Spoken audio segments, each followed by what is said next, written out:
ECRல property வாங்க எதுக்கு crores? lakhs போதுமே. Just 4 lakhsல ECR கோவலத்துல beach resort plot. EMI 12,000 only. Stepstone presents Secret Aura at ECR Kovalam. Grand launching on 22nd, 23rd and 24th August 2025. சினிமாவுக்குள்ளே வரும்போது அப்படி வரணும்னு ஆசைப்பட்டாங்க. ஆனால் இங்கே வந்து அவங்க அப்படியே டோட்டலாக வந்து சில்க் அந்த வண்டி சக்கரத்தில் வந்து ஒரு சில்க்கு அப்படி கேரக்டர் பண்ண ஆரம்பிச்சதில் அவங்க வந்து ஒரு பெரிய ரேஞ்சுக்கு வேறு மாதிரி போயிட்டாங்க. கொஞ்சம் கருப்பு கொஞ்சம் மாநிறமாக அதுக்கு பிறகு நிறம் மாறுது. அவங்க அந்த கருப்பை பற்றி யாரும் பெருசாக இருந்தா முதல்ல வரும்போது கொஞ்சம் குண்டாக இருந்தாங்க. குளத்தில் போயாச்சு. குளத்து ஏறி வரும்போது பயங்கர வைக்கப்பட்டு ஒரு துண்டு இருந்தால் கொடுங்களேன்னு கேட்டிருக்காங்க. முழுக்க நனைஞ்சாச்சு, என்ன இது, வா வா அப்படியே வெளியே வா அப்படின்னு. ஒரே ஒரு படம் அலைகள் ஓய்வதில் வந்து அவங்களுக்கு சாரியோடு இதுவும் நடிச்சிருந்தாங்க. அதில் விருதில் கொடுக்கும்போது கூட எம்ஜிஆர் சொன்னார், லட்சணமாக இருக்குது இந்த பொண்ணு, இதுக்கு பொண்ணுக்கு ஏன் சில்க்குன்னு பேர் வச்சிங்கன்னு கேட்டு. சத்யராஜர் கூட நடிக்க மாட்டேன்ட்டாங்க. அவன் உயரமாக இருக்கான், அவன் கூட நான் பார்க்க நடிக்க மாட்டேன். அப்புறம் போயிட்டு ஏம்மா ஒரு பெரிய ஜமீன்தார் குடும்பத்தை சேர்ந்தவருமா, நடிச்சு போய் சினிமாவுக்கு வந்திருக்கான், அவர் போய் இப்படி சொல்லிட்டு.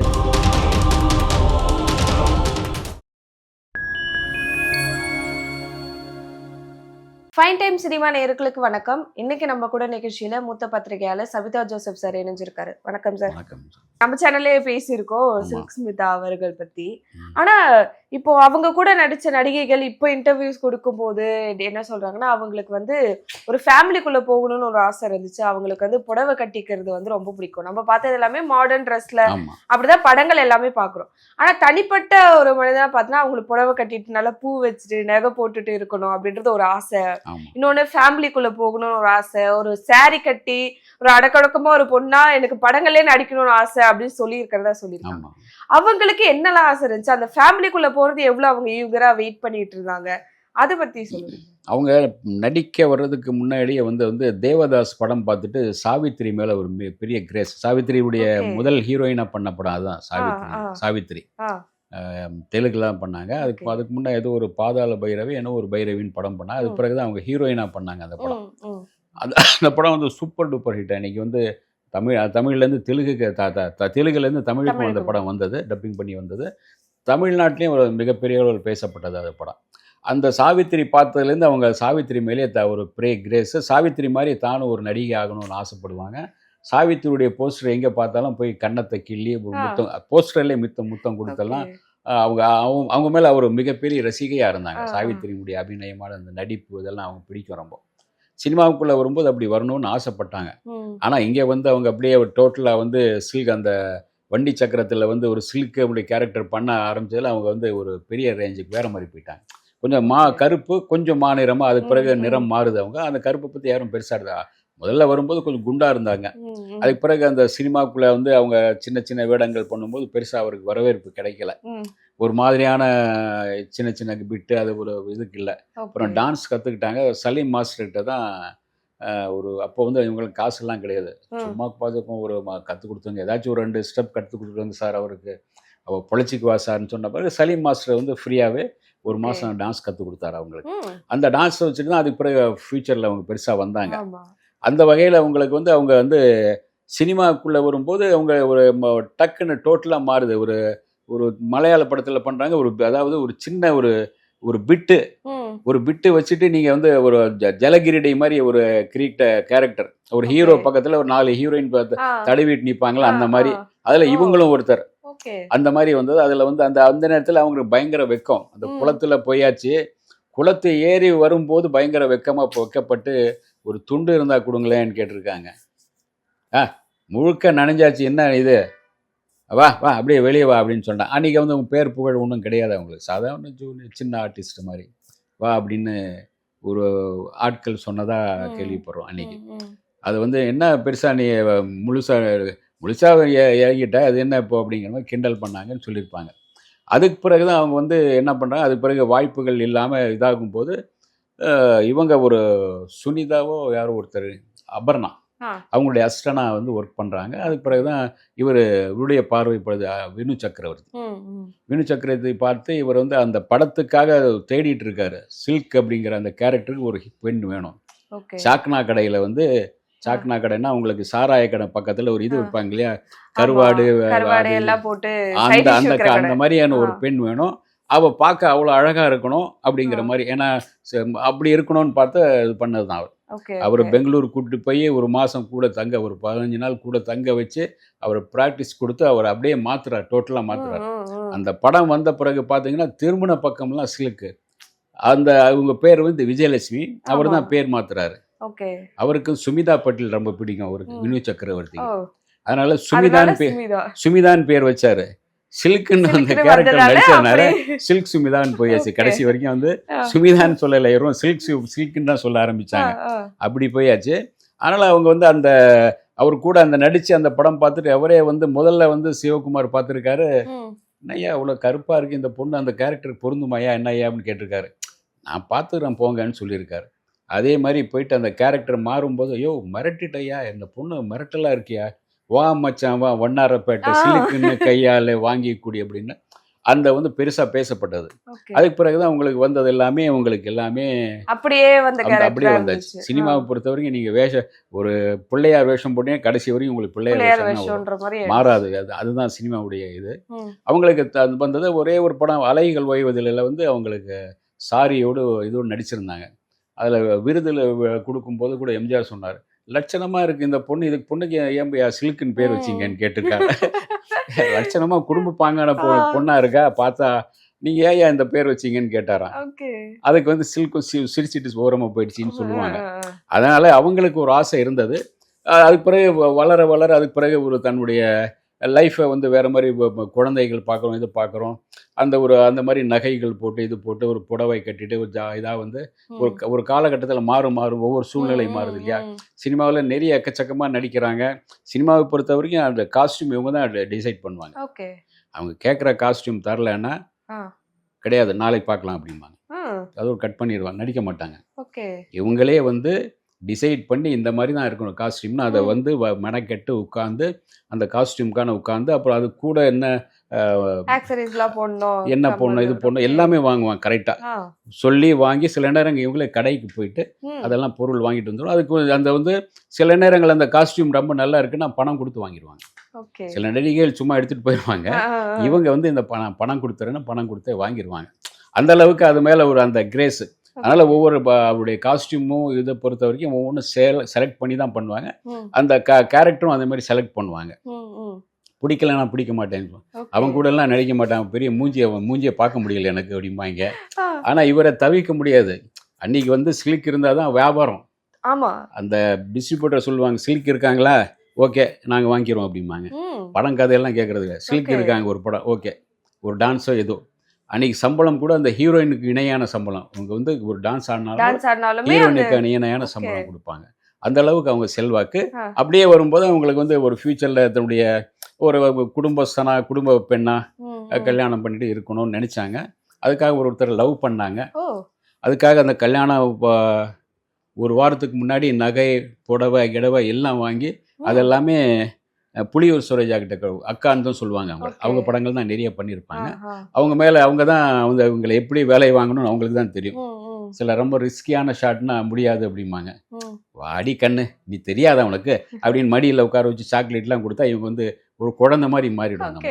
உடனே வந்து அதை ஓகே அந்த மாதிரி பண்ணுறேன் அப்படின்னு ரிஸ்க் எடுத்ததுலாம் சில இந்த கமல் வந்து கழுத்தில் ஒரு கால் போட்டுக்கிட்டு ஒன்று நடிச்சிருப்பாங்க பார்த்தீங்கன்னா, ஒரு டிஃப்ரெண்ட்டாக இருக்கும். அதை வந்து படத்தில் ஒரு மாதிரி அந்த ஒரு வந்து அதுக்கான ரிஸ்க் எடுத்து தான் பண்ணியிருப்பாங்க. அதெல்லாம் அந்த மாதிரி பண்ணுவாங்க. அவங்ககிட்ட காட்டியிருக்காங்க, இந்த நகையெல்லாம் வாங்கியிருக்கேன், இந்த புடவையெல்லாம் பண்ணியிருக்கேன், இன்னும் ஒரு வாரத்தில் நாங்கள் கல்யாணம் பண்ணிக்க போகிறோம் அப்படின்லாம் ஆசையாக சொல்லி அதெல்லாம் காட்டியிருக்காங்க அவங்க. அதுக்கு பிறகு தான் அந்த நடந்த விஷயங்கள் வேற மாதிரி போயிட்டு அதுக்கு பிறகு அவங்க சூசைட் பண்ணிக்கிட்டாங்க அப்படின்னு சொல்லிட்டு முடிவு சொல்லி பண்ணப்பட்டது. இப்போ அவங்களுக்கு நிறைய ரசிகர்கள் இருந்தாங்க, அவ்வளோ கிரேஸா இருந்தாங்க சில்க் அப்படின்னும் போது. ரசிகர்கள் மட்டும் இல்ல, எல்லா நடிகர்களும் விரும்பினாங்க. ஆமா, எல்லாமே கூட வந்து நடிக்கணும்னு விரும்பினாங்க. நடிகைகளுமே அவங்கள பார்க்கும்போது இப்படி ஒரு ஏன்னா பிரபுவுடைய முதல் ஹீரோயின் அவங்க தான்.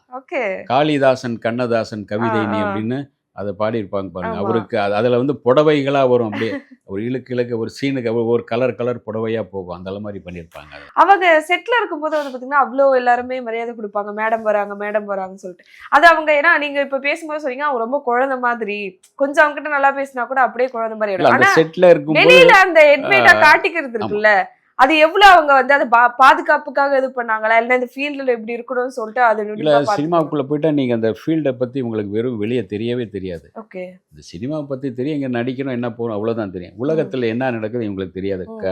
குதிரைக்கு அந்த இது போட்டோம்னா நேராக பார்த்துட்டு ஓடிட்டு இருக்கணும், வேற பக்கம் பார்க்கக்கூடாது. அந்த மாதிரி தான் அவங்க. நீங்கள் சொல்கிறது, மேனேஜர் சொல்கிறது, பக்கத்தில் இருக்கவங்க சொல்கிறது தான் அவங்களுக்கு நியூஸ்.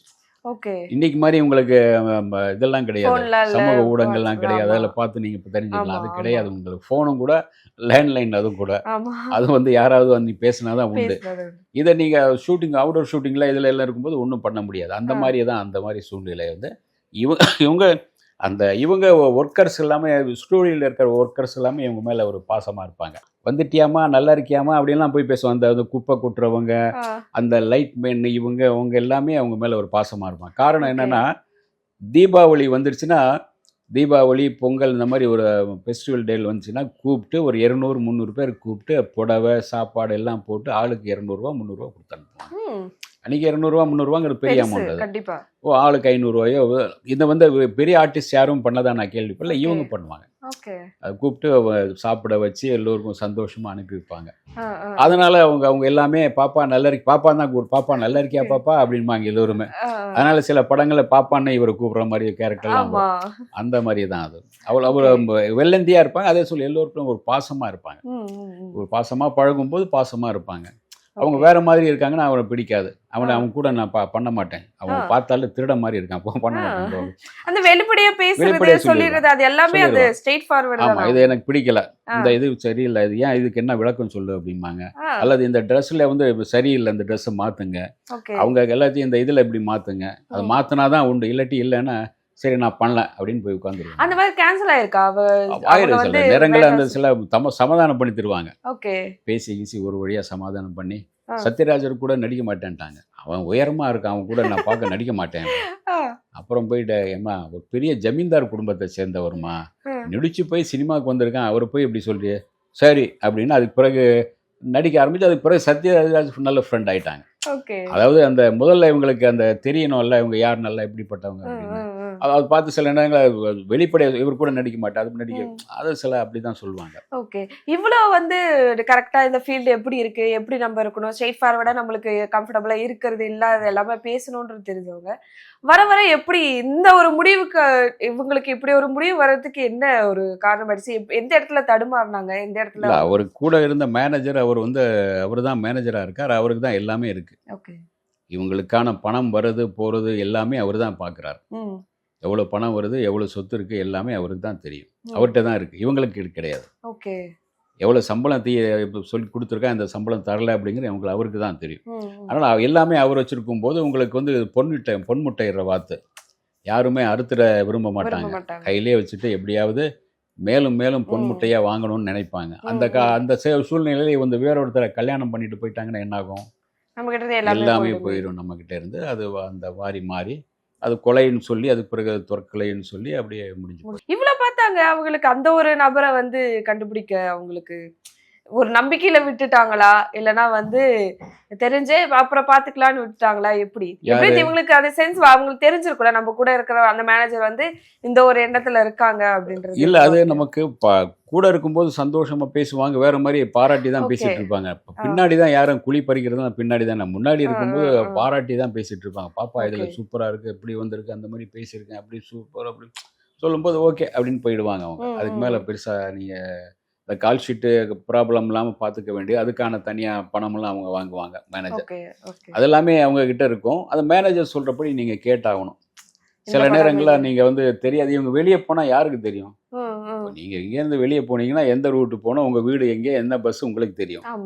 அவங்களுக்கு அது தெரியாது. வெளியே வந்தா இது எந்த பக்கம் போதும், இது எந்த பக்கம் போகுது, கார் டிரைவர்கிட்டே கேட்கலாம். நீங்க நான் இங்கே போனோம் அப்படின்னா அது எங்க இருக்கு அப்படின்னு அவங்க தான் சொல்லி ஆகணும். அது அடையாறுனா அடையாறு இந்த பக்கம் இருக்கு, அது அடையாறுல என்ன விசேஷம் அது தெரியாது. இது எல்லாமே உங்களுக்கு ஒரு ஒரு ஒரு ஒரு இதுக்குள்ள இருந்த ஒரு சிறைக்கு, தங்க கூண்டுக்குள்ள இருக்கிற மாதிரி. தங்க கூண்டுல இருக்கிற கிளிக்கு வெளியே என்ன நடக்குது தெரியாது, வெளியே எங்கே பறந்து போறதுன்னு தெரியாது. அந்த மாதிரி தான். அந்த மாதிரி இருந்ததுனால உங்களுக்கு லைஃப் வந்து அது பெருசா உங்களுக்கு வந்து இவர் நல்லவர், இவர் சொல்றதான் கேட்டாகணும், இவர் சொல்ற சக்கில் தான் சைன் போட்டாகணும் அப்படிங்கிற மாதிரி எப்படி போயிடுது.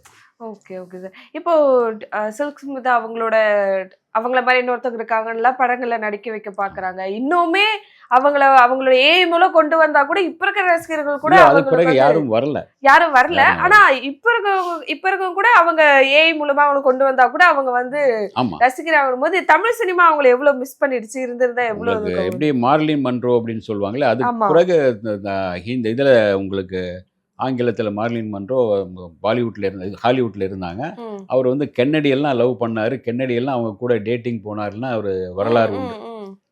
இது அமெரிக்க ஜனாதிபதி. அந்த அளவுக்கு இவங்களுக்கு இந்த தமிழ்ல இவங்களுக்கு ஒரு செல்வாக்கு. Okay. மார்லின் மன்றோ மாதிரி ஒரு சீன்ல கூட அந்த பாவாடை துணி பிறக்கிற மாதிரி ஆமா. இவங்க பண்ணியிருப்பாங்க.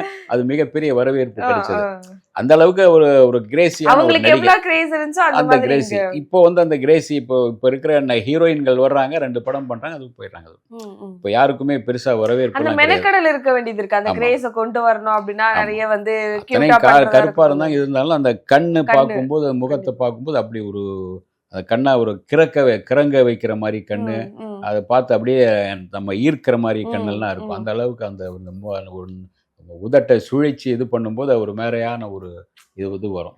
அது Okay. அதான் ஒரு கவர்ச்சி, அதுக்கு ஒரு அழகான ஒரு வெளிப்படுத்தல் இருக்கு இல்லையா? ஆ, ஆ. அதனால தான் கண்டிப்பா தமிழ் சினிமா வந்து அவங்கள மிகப்பெரிய ஒரு இழப்பா தான் பாக்குது. ரொம்ப நன்றி சார். மிக்க நன்றி. நெக்ஸ்ட்